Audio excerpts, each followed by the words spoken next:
বহু আর অতিরিক্ত বল প্রয়োগ, এভাবেই নিজের ক্ষমতা ধরে রাখতে চেয়েছিলেন সাবেক প্রধানমন্ত্রী শেখ হাসিনা। শেষ মুহূর্তেও আইন শৃঙ্খলা বাহিনীকে দিয়ে পরিস্থিতি সামাল দেওয়ার প্রস্তুতি ছিল তার। এই জন্য গেল 4 আগস্ট সকাল থেকে রাষ্ট্রের সব বাহিনীর প্রধান সহ শীর্ষ কর্মকর্তাদের চাপ দিতে থাকেন তিনি। পরিস্থিতি নিজের নিয়ন্ত্রণের বাইরে গেলেও মানতে রাজি ছিলেন না সাবেক এই প্রধানমন্ত্রী। এক পর্যায়ে পদত্যাগ করতে তাকে বোঝাতে থাকেন পরিবারের সদস্যরা। এমনকি 5 আগস্ট গণভবনে শেখ হাসিনার পা ধরেছিলেন ছোট বোন শেখ রেহানা। এমনটাই বর্ণনা করেছেন চিফ প্রসিকিউটর মোহাম্মদ তাজুল ইসলাম। তিনি বলেছেন, দেশ ছাড়ার আগে 5 আগস্ট সকালে 10:30 থেকে প্রায় 1 ঘন্টা রাষ্ট্রীয় বিভিন্ন বাহিনীর শীর্ষ কর্মকর্তাদের চাপ দিয়েছিলেন শেখ হাসিনা। শেষ সময়েও অতিরিক্ত বল প্রয়োগের মাধ্যমে গদি টিকিয়ে রাখতে চেয়েছিলেন তিনি। পরিস্থিতি একেবারেই নিয়ন্ত্রণের বাইরে, সেটিও মানতে চাচ্ছিলেন না। পরে পরিবারের সদস্যদের কথায় তড়িঘড়ি পদত্যাগ করে সামরিক হেলিকপ্টারে বোন শেখ রেহানাকে নিয়ে দেশ ছাড়েন শেখ হাসিনা।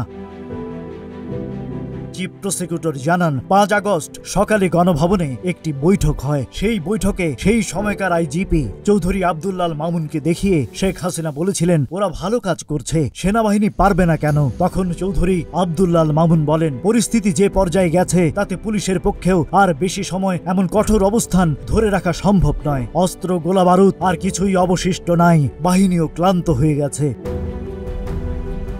এরপর সামরিক কর্মকর্তারা শেখ হাসিনাকে ক্ষমতা ছেড়ে দেওয়ার পরামর্শ দেন। তখন তিনি রেগে যান এবং বলেন, তোমরা তাহলে আমাকে গুলি করে মেরে ফেলো এবং গণভবনে কবর দিয়ে দাও।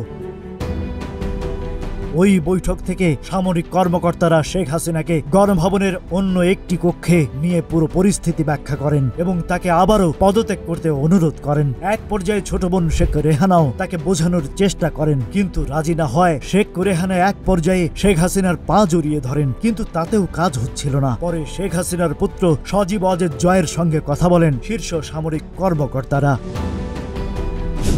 গেল রোববার আন্তর্জাতিক অপরাধ ট্রাইব্যুনালে এক তদন্ত প্রতিবেদনে এইসব কথা তুলে ধরেছেন চিফ প্রসিকিউটর তাজুল ইসলাম। ট্রাইব্যুনালের বিচারকদের সামনে লিখিতভাবে এইসব পড়ে শোনান তিনি। Rajib Raihan, news flash, 71।